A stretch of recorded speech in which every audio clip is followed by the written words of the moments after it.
ধস বন্ধে করণীয়। এই পাহাড় ধস রোধ করতে হলে অচিরেই কিছু গুরুত্বপূর্ণ পদক্ষেপ নেওয়া অত্যন্ত জরুরি।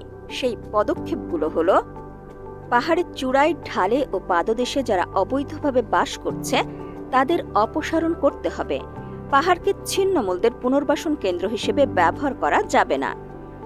যেসব পাহাড়ে বৈধভাবে লোকজন বসবাস করছে সেসব পাহাড় ঝুঁকিমুক্ত ও বসবাসের উপযোগী কিনা তা বৈধ কর্তৃপক্ষ দ্বারা যাচাই করতে হবে।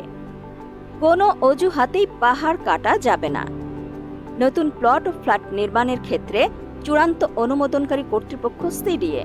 তাই পাহাড় ধস রোধে সিডিএ কর্তৃপক্ষকে তাদের ভূমিকা পরিষ্কার করতে হবে। ধসপ্রবণ পাহাড়ে ব্যাপক হারে বৃক্ষরোপণ করতে হবে।